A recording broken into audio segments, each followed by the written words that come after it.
capítulo 16, verso 1 dice: Al principio del cuarto mes nos aparecimos a Abraham en la encina de Mamre, hablamos con él y le hicimos saber que se le daría un hijo de su mujer Sara. En el principio del cuarto mes, ¿okay?, nos aparecimos a Abraham. Ese mes es el que, ¿verdad?, desde Babel se le empezó a llamar con el nombre de uno de los falsos mesías, Tamuz.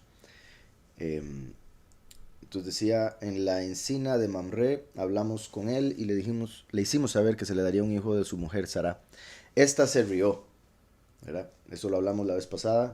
Esto sucedió cuando, que de hecho lo hablamos la vez pasada porque parecía que ya había sucedido, pero no, aquí están dando más detalle, quiere decir que lo anterior había sucedido en otro momento, puesto que a Abraham se le informó de que iba a tener un hijo en varias ocasiones.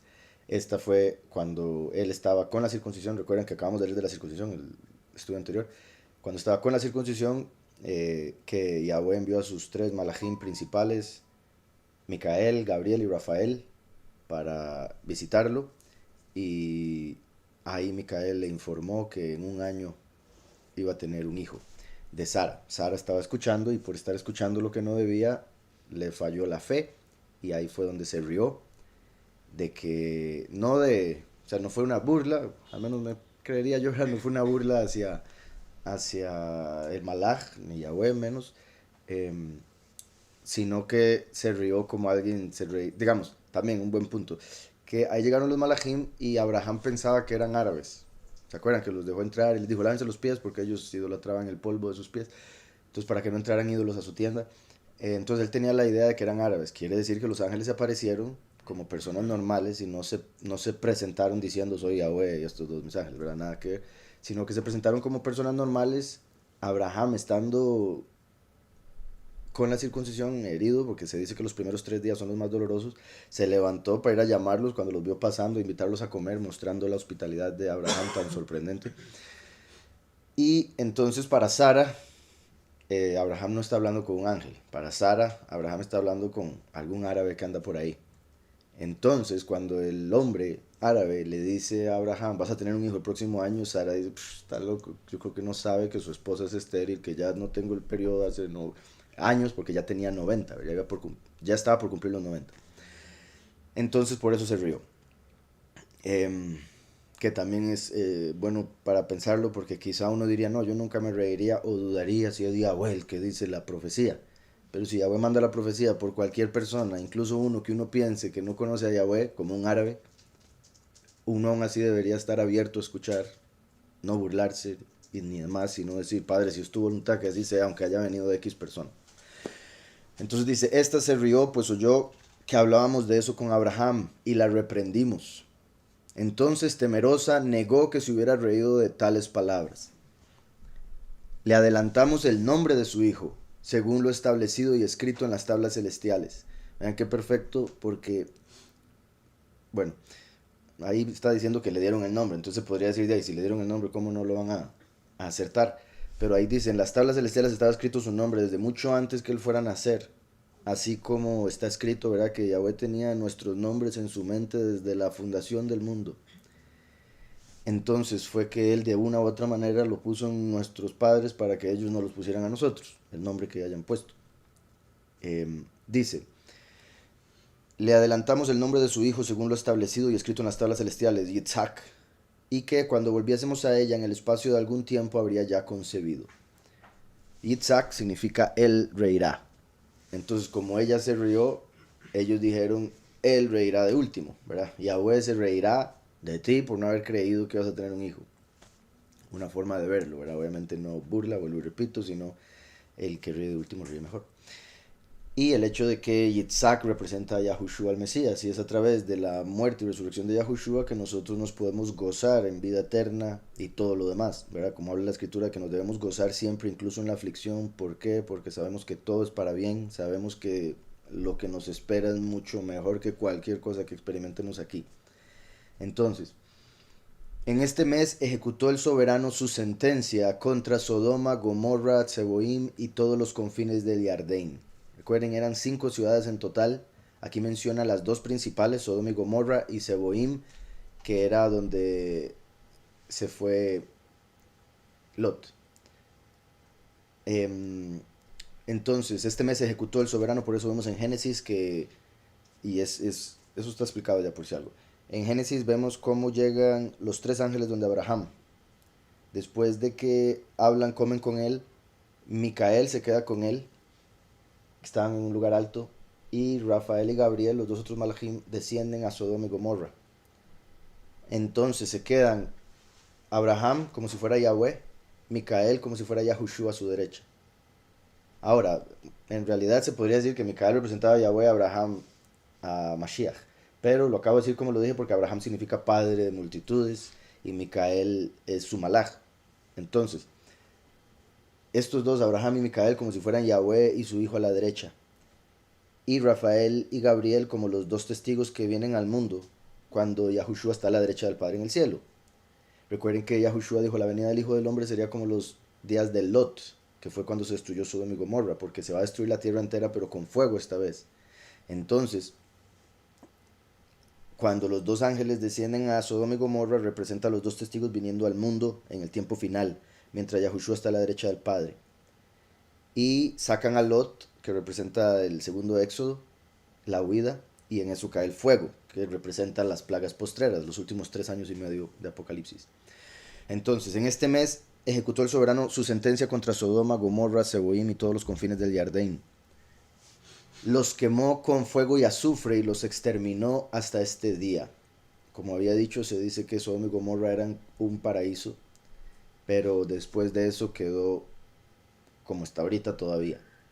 Eh, que nada crece, todo se ve seco, muerto, como está la pura par del mar muerto, por algo quedó muerto el mar, eh, que ya era el más bajo obviamente, pero en este tiempo quedó pues siendo lo que es hoy en día.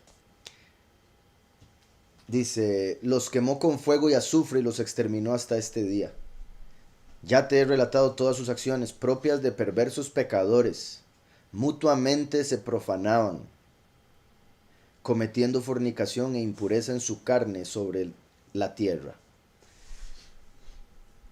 El mismo castigo que a Sodoma dará el soberano a todo lugar donde se cometa impureza como la de Sodoma.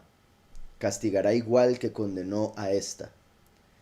¿Verdad? Y vean qué particular que ahí dice Sodoma, de Sodoma, Gomorra y Seboim. Ahora solo menciona Sodoma, y qué curioso que sea ese el término que se haya utilizado para sodomita. ¿Verdad? Un sodomita es un homosexual. Es el término que se usó en el diccionario, pero viene de esta situación, porque ahí se practicaba la homosexualidad. No solo la homosexualidad, otro montón de males, eh, impurezas y demás, pero en lo que respecta a Génesis, lo que parece mostrar principalmente es homosexualidad, que como hemos dicho, ese pecado es muy grave y sucio, por decirlo así, porque no descendió del cielo. La mayoría de los pecados vinieron de los ángeles caídos que le dijeron a los hombres cómo pecar. Pero ese pecado solo pudo salir del hombre porque solo el ser humano tiene hombre y mujer, los ángeles no. Entonces los ángeles no pueden pensar en estar con su propio sexo, solo en esta realidad donde hay dos sexos. ¿Se me explico? Entonces se creó de esta realidad, por eso es tan bajo. De hecho, en Romanos 1 vemos que Yahweh le dice a la gente que por haber desechado al Creador y haber idolatrado la creación, caerían en homosexualidad. Entonces es como en vez de adorar al Creador, se adora la creación. Creación adorando creación es como hombre con hombre, mujer con mujer. Entonces, de ahí y otras cosas, la relación que hay en el hecho de que la idolatría lleva a la homosexualidad. Y por eso también puede verse tanta homosexualidad en la Iglesia Católica, por ejemplo, donde hay tanta idolatría. Ahora, hoy en día tristemente se ve homosexualidad por todo lado y se debe a la idolatría de tantos siglos, de todas las naciones, y se debe a que estamos en el fin de los tiempos cuando sería como los días de Lot. Entonces, dice, pero a Lot lo salvó, pues el soberano recordó a Abraham y lo sacó del cataclismo. Pensé que iba a decir catolicismo. Catolicismo, imagínate, ya estaba. Ok, lo sacó del cataclismo. A Lot lo salvó. Y vean también esto, pues el soberano recordó a Abraham. Vean qué sorprendente cómo el mérito de una persona puede ayudar a otra. Recuerden que en el judaísmo hay una hipocresía tan grande, ¿verdad? Leedores de fariseos, que sí dicen que el mérito de Abraham, por ejemplo, salvó a Lot, que el mérito de Abraham, Yitzhak y Jacob salvó al pueblo un montón de veces, pero que hace mucho tiempo se acabó ese mérito. Pero cuando se habla de que el Mesías murió por nuestros pecados, dicen, no, ¿acaso una persona puede ser salvada por el mérito de otro? Entonces se contradicen porque sí le dan mérito a las obras de Abraham, Isaac y Jacob como para que salven al pueblo en una que otra situación. Pero cuando se habla del Mesías, no, no, no. Cada uno se tiene que ver cómo hace para salvarse. Y ahí donde están diciendo que es por la letra, por las obras de la ley, no por la emuná que vemos en Abraham. Entonces, sorprendente, obviamente no dudo que Lot tuviese parte de justicia en él como para que Yahweh también lo tome en cuenta, ¿verdad? No es como que Yahweh dice, uy, voy a salvar a este pecador porque amo a su papá, ¿verdad? No, es como que él está tratando. Si hubiera perdido, pero es familia de este otro que sí me oró mucho por él, entonces lo voy a ayudar. ¿Sí me explico? Obviamente mi punto es que cada uno tiene que hacer su esfuerzo. La bendición tan inmensa de que un ser amado pueda ser salvado por las oraciones de uno, por los méritos que uno pueda tener por buenas obras, obviamente. Entonces, pero a Lot lo salvó, pues el soberano recordó a Abraham. Obviamente a Yahweh no se le olvida nada. Aquí el punto es, uy, si voy a salvar a Lot porque Abraham me lo pidió. Recuerden que Abraham le dijo a Yahweh, cuando Micael le estaba diciendo, voy a destruir Sodoma y Gomorra, que esto también es una enseñanza muy interesante, porque Yahweh ahí nos muestra lo que es humildad, siendo él el creador todopoderoso. Va y le consulta a su amigo Abraham acerca de destruir la tierra. Él puede hacer lo que le dé la gana, claramente, él es el creador. Pero por un lado, llamó a Abraham su amigo, y uno habla con el amigo acerca de los planes que tiene. Además de eso, Yahweh le prometió la tierra a Abraham. Entonces le dice, mi chiquito, yo te prometí la tierra, pero voy a destruir esa parte, ¿le parece? Entonces Abraham le dice, ¿cómo vas a hacer eso? Que ahí es donde también Yahweh se está manifestando para, considero, enseñarles misericordia a los ángeles. Porque los ángeles ahí vienen a hacer juicio. Dicen, vamos a destruir todo. Y Abraham, ¿cómo va a hacer usted eso? Usted es el poderoso de la misericordia. ¿Cómo va a destruir a los justos con los impíos? ¿Verdad? Que lo que dicen, de pagan justos por pecadores. Entonces le dice a Abraham, ¿cómo vas a hacer que mueran los justos con los impíos? Y Yahweh le dice, ok, si encuentro 50 justos, salvo todo. ¿Verdad? Entonces obviamente Yahweh ya sabe cuántos justos hay, sabe que va a salvar a Lot, pero quiere poner a prueba a los ángeles y a Abraham. Entonces le dice, voy a destruir Sodoma y Gomorra. Y le dice, si hay 50 justos, ok, lo salvo. Y por dentro, no supiera. Si hay 45, también. Si hay 40, lo salvo. Si hay 30, 20, 10. Ya cuando llega a 10, de Abraham dice, tienen que haber 10, mínimo. Yo conozco a uno y su familia. Su familia quizá haga por 5. ¿Sí me explico? Entonces dice, que hayan 10, son 5 ciudades. Serían 2 por ciudad. 2 justos por ciudad. Se salva todo. Y, ok, ya güey. Si hay 10 justos, no lo destruye. Perfecto. Cuando es fuego. No habían ni siquiera 10 justos en las 5 ciudades. Solo Lot. Ni siquiera se podría decir que su familia. Solo un justo. Y ese justo también necesitaba el mérito de Abraham. Entonces, ni tan. Y así es como está el mundo hoy en día. Tristemente. Entonces, vemos que Yahweh es misericordioso, puesto que salva a Lot, porque también esto es interesante. Él dice, ok, si hay 10 justos, se salvan toda la ciudad, todas las 5 ciudades, que eso sería como decir, por 10 justos, salvo a miles de impíos.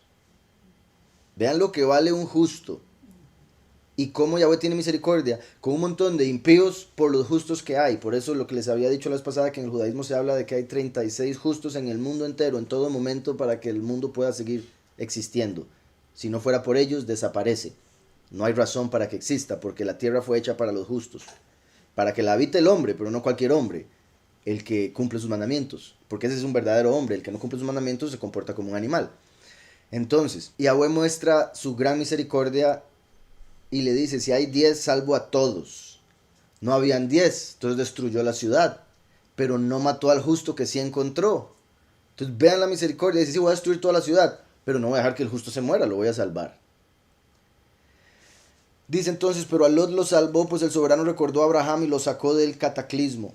Él y sus hijas, sin embargo, cometieron tal pecado sobre la tierra como no lo había habido desde los días de Adán hasta entonces, pues aquel hombre yació con sus hijas.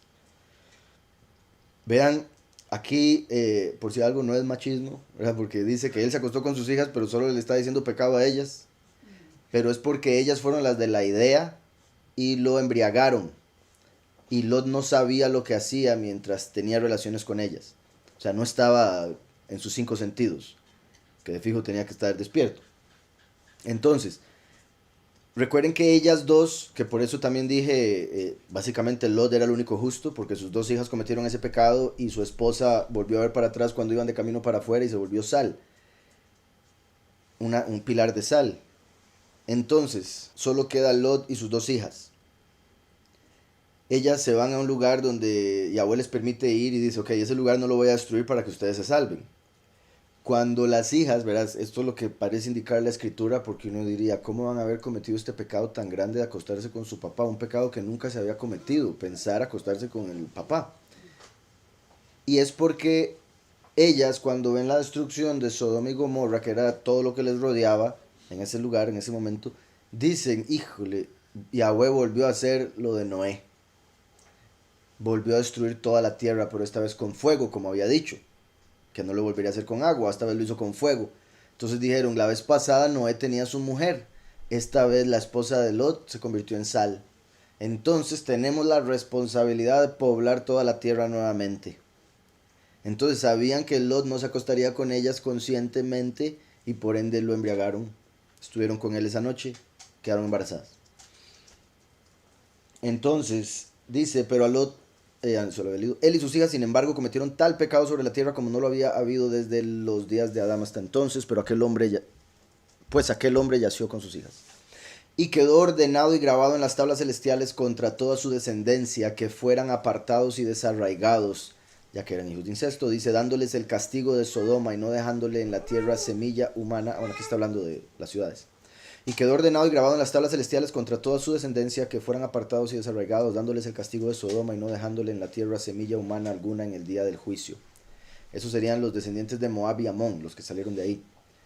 En este mes emigró Abraham de Hebrón y fue a morar entre Kadesh y Sur, en los montes de Gerará. A mediados del 5.º mes partió de allí y moró en Beersheba. A mediados del 6.º mes visitó el soberano a Sará, cumpliéndole lo que le había dicho. A mediados del 6.º mes. Vean qué interesante, porque ese es el mes de Elul, el mes en el que el sol en ese tiempo estaba en Virgo. Ella había estado, vean que Sara estaba estéril toda su vida, se le perdió ya el periodo, y no solo se le va el periodo, tiene 90 años. Y Yahweh hace que conciba. En el otro extremo está una mujer muy joven que nunca había tenido relaciones sexuales, nunca había conocido hombre y concibe. Entonces una virgen que nunca, bueno, sí, una virgen que ni siquiera habría tenido quizá el periodo, ¿verdad? Porque están los dos extremos también, la que perdió el periodo, la que no le había dado el periodo. Y por eso, ¿verdad? 90 años, súper joven, unos 13 años quizá, por ahí andaba, 12 o 13. Después de haber sido estéril, está siendo virgen. Entonces Yahweh hace el milagro de enviar a Yitzhak a través de Sara para representar el milagro que haría a través de Miriam al venir el Mesías. ¿Sí me explico? Entonces, a mediados del 6.º mes, que es el mes de Virgo, o sea, la Virgen, haciendo alusión a la Virgen que daría luz. Y también este es un mes de purificación. A mediados del 6.º mes visitó el soberano a Sara, cumpliéndole lo que le había dicho. Ella concibió y parió un hijo en el 3.er mes, a mediados del mismo. Entonces Yitzhak nació en Shavuot, el 15 del 3.er mes, Shavuot, cuando se dio Pentecostés, cuando Yahweh envió el Espíritu. Ella concibió y parió un hijo en el 3.er mes, a mediados del mismo, por los días en que le había dicho el soberano Abraham en la fiesta de las primicias de la mies, nació Yitzhak, en la fiesta de Bikurim. Abraham circuncidó a su hijo al 8.º día, siendo el primero en ser circuncidado según la alianza que se había establecido para siempre. Verá, Leolam. En el año sexto del cuarto septenario, llegamos junto a Abraham en Beersheba y nos aparecimos a él según habíamos dicho a Sará que volvíamos a ella cuando ya hubiera concebido un hijo. Volvimos el séptimo mes y la hallamos encinta. El séptimo mes, que es, ¿verdad?, el mes donde se dan las últimas fiestas, al menos las últimas fiestas de Levítico 23, que son Yom Teruah, día de trompetas, Yom Kippur, día de expiación, Sukkot, tabernáculos, y Shemini Atzeret.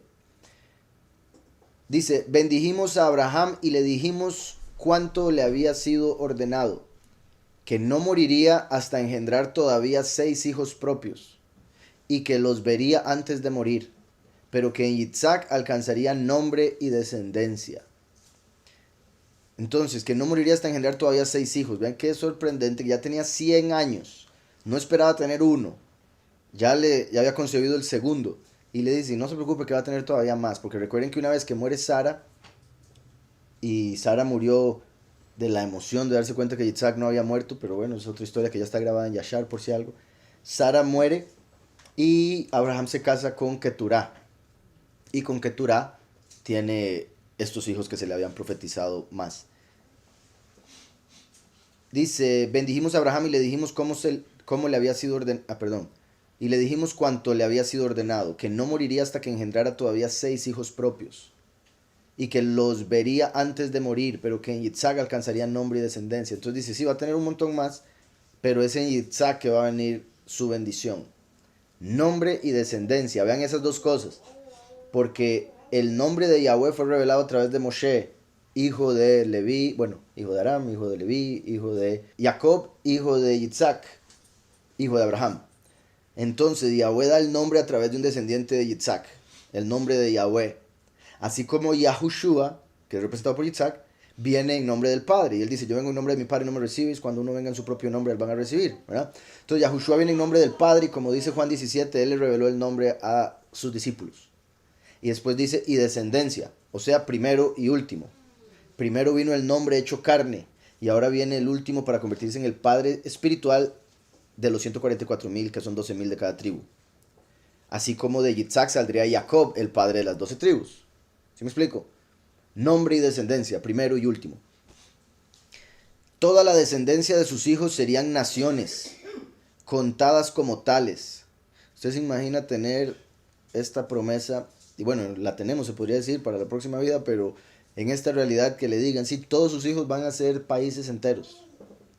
Se imagina que una persona se convierta, bueno, primero que todo, dueño de tanta tierra como para después empezar a tener hijos y llenar esa tierra y decir, sí, toda esta nación vino de una persona. Qué poder. Y así sería con todos los hijos de Abraham. Dice, toda la descendencia de sus hijos serían naciones, contadas como tales, pero de los hijos de Yitzhak habría uno que sería descendencia apartada y no sería contado entre las naciones. Suya sería la suerte del Altísimo, habiéndole correspondido estar entre los poseídos por Elohim.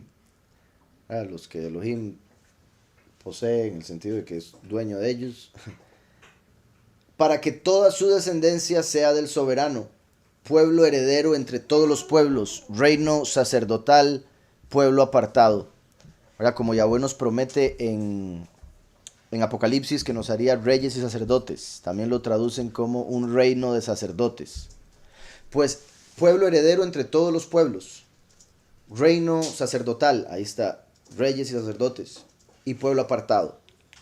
Verá, reyes y sacerdotes porque a través del primero y el último, que se hacen uno, los pocos reciben doble porción. Ser reyes, ser sacerdotes. Yahushua vino como el sumo sacerdote, el último como el rey, el gran rey. Entonces dice, suya sería la suerte del Altísimo, habiéndole correspondido estar entre los poseídos por Elohim, para que toda la descendencia sea del soberano, pueblo heredero entre todos los pueblos, reino sacerdotal y pueblo apartado. Y continuamos nuestro camino informando a Sará de cuanto le habíamos dicho a él. Ambos se regocijaron mucho. Levantó allí un altar al soberano, que lo había liberado y lo consolaba en su tierra de inmigración. E hizo una gran fiesta de regocijo en este mes durante 7 días, cerca del altar que había construido en Beersheba. levantó chozas para él y sus siervos en esta fiesta, siendo el primero que celebró la fiesta de Sukkot sobre la tierra. Recuerdan que ahí decía que llegaron el séptimo mes, porque ella había concebido a mediados del sexto. Los ángeles le habían dicho, te vamos a volver a ver cuando ya hayas concebido. Entonces al otro mes de haber concebido aparecieron, que sería el 15 del séptimo mes, y eso es cuando se celebra la fiesta de Sukkot, conocida como tabernáculos. Entonces dice, levantó allí un altar al soberano. También vean que por eso lo celebró por 7 días, ¿verdad?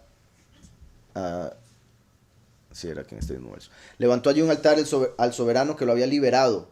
Vean qué particular también dice que lo había liberado. ¿Lo liberó de qué?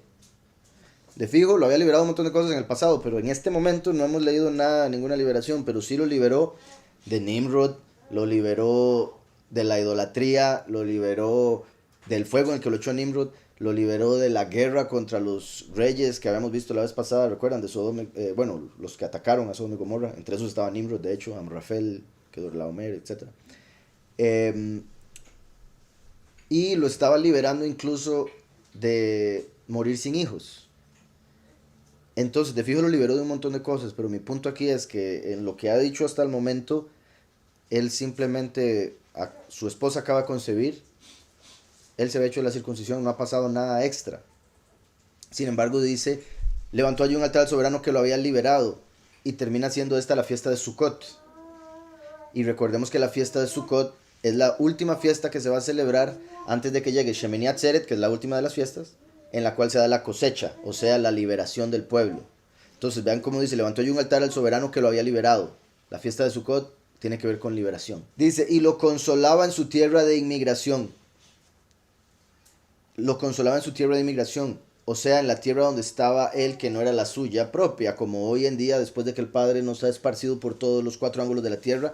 Ahora, nosotros nacimos, bueno, los que estamos aquí, yo creo, no sé, la mayoría al menos nacimos en esta tierra donde nacimos, pero nacimos aquí por el exilio de siglos atrás.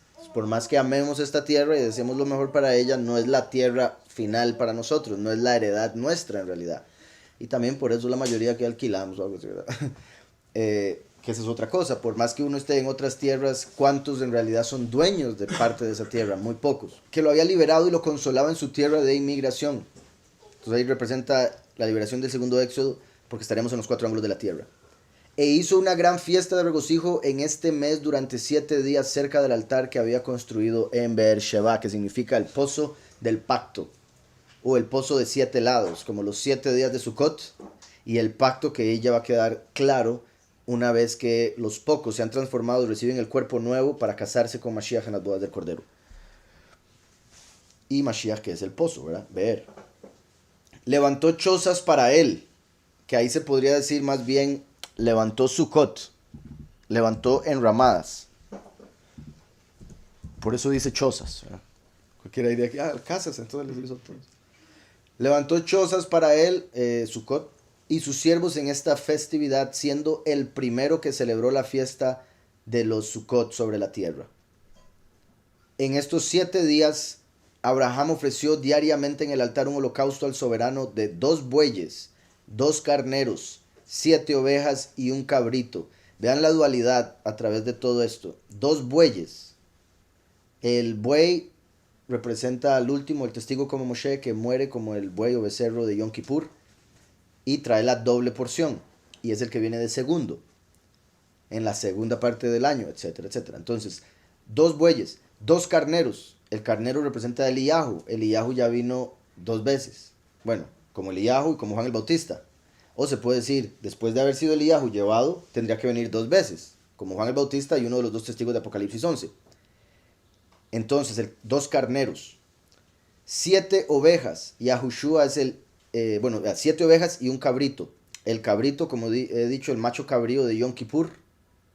Vean que aquí están en el séptimo mes. En el séptimo mes cuando se celebra Yom Kippur.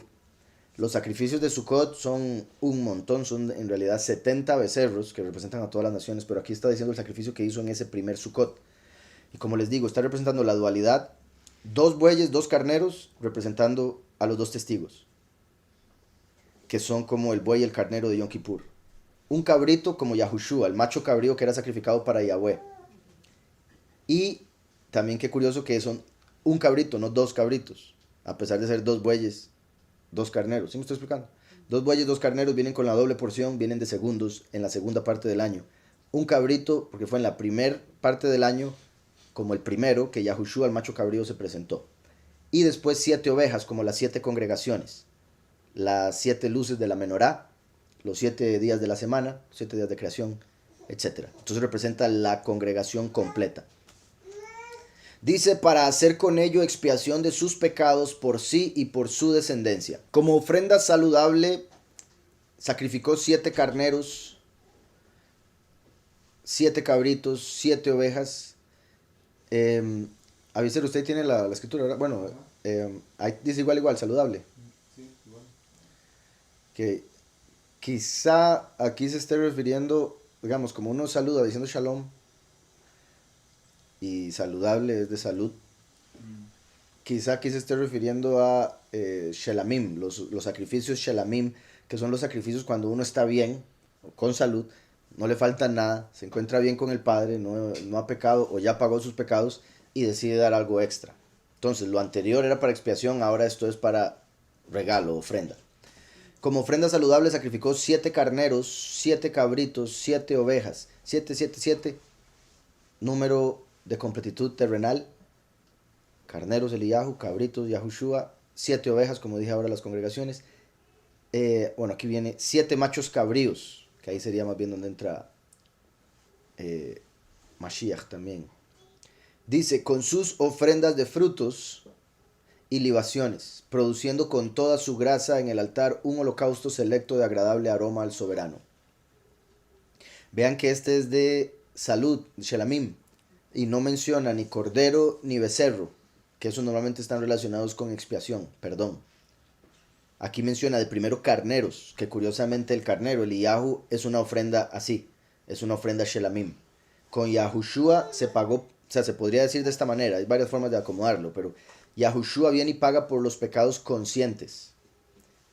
El último, a través de ese sacrificio, logra él ser también sacrificado para pagar por pecados inconscientes. Y una vez que ya se pagó por pecados conscientes e inconscientes, entonces ahora ya se pagó todo pecado. Entonces entra Eliyahu a morir, sacrificio Shelamim, de paz. ¿Estamos? Entonces, dice, con sus ofrendas de frutos y libaciones, produciendo con toda su grasa en el altar un holocausto selecto de agradable aroma al soberano. Mañana y tarde hacía quemar aromas de incienso. El incienso representa las oraciones y las buenas obras. Aromas de incienso, gálbano, estoraque, nardo, mirra, espiga y costo. Los ofrecía machacados puros, juntos en partes iguales. Celebró la fiesta durante 7 días, regocijándose con todo su corazón y toda su alma, él y todos los de su casa, sin que hubiese con él ningún extraño ni incircunciso. Eso representando que solo los que tienen la circuncisión de corazón y de oído van a lograr celebrar esta fiesta como Yahweh manda. Bendijo al Creador que lo había hecho de su estirpe, pues lo había creado según su complacencia celestial, ¿verdad? O sería su voluntad perfecta, se podría decir también. Abraham supo con certeza que de él saldría un vástago de justicia para las generaciones del mundo. ¿Okay? Aquí esto, por un lado, se está refiriendo a Yitzhak en el aspecto de ese tiempo, pero principalmente a Yahushua. Sin embargo, recuerden que Yahushua lo cumple, recuerden lo que siempre digo, que lo que uno cumple literal, el otro lo cumple espiritual y viceversa. Yahushua, al ser hijo en la carne, es un vástago. Pero él, al ser la palabra a través de la cual todo fue creado, en realidad él es la raíz. ¿Sí me explico? Entonces genéticamente sería una rama, pero espiritualmente es la raíz. Entonces cuando lo vemos proféticamente o espiritualmente, sabemos que el último es el que cumple lo de la rama. Entonces también se incluye aquí, porque también el último sería descendiente de Abraham. Abraham supo con certeza que de él saldría un vástago de justicia para las generaciones del mundo, y apartada semilla que sería como el que todo lo creó. Que sería como el que todo lo creó. Entonces, repito, se dan esos 3 ejemplos, pero el principal aquí es Yahushua, por supuesto, como siempre. Apartada semilla. La semilla es la palabra de Yahweh. De la semilla sale la raíz. Que sería como el que todo lo creó. Yahushua es la imagen del Padre que todo lo creó. Y sería un vástago de justicia porque a través de él se daría justicia al mundo.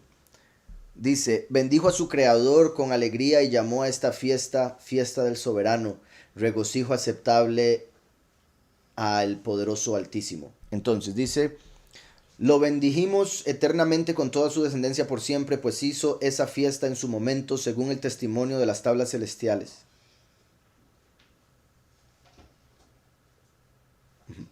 Por eso se estableció en ellas para Israel que celebrasen con regocijo la fiesta de los Sukkot durante 7 días en el 7º mes, como festividad agradable al soberano, por ley perpetua para siempre en todos los años. En todos los años. Este precepto no tiene límite de días, pues quedó establecido perpetuamente para Israel que la celebren y permanezcan en chozas, ¿verdad? O en Sukkot, colocándose guirnaldas en la cabeza y recogiendo palmas y ramas de sauce del río, ¿verdad? Porque se recogían ramas para hacer la chocita o la suká, tabernáculo. Abraham cogió ramos de palmera y frutos de buenos árboles. Recuerdan, eso ya lo habíamos visto, entonces no lo voy a comentar, pero por si algo, ya que están separados los capítulos. En Apocalipsis 7, cuando se ven los pocos que entran a la vida eterna sin experimentar muerte y los muchos que tienen que pasar por muerte para poder entrar, ahí vemos en el 7 que cuando los muchos están entrando, alaban a Yahweh con palmas, no palmas, sino con ramas de palmera, igual que aquí, haciendo alusión entonces a la fiesta de Sukkot, donde se recogían ramas. Abraham cogió ramos de palmera y frutos de buenos árboles, que serían como los justificados y los salvos, los pocos. Ramos de palmera, los justos dan fruto como la palmera, y frutos de buenos árboles, en la cosecha los que dan fruto de labios que confiesan su nombre son cosechados sin experimentar muerte. Y cada uno de los días ceñía el altar con ramas 7 veces por la mañana, alabando y dando todá a su Elohim en este regocijo.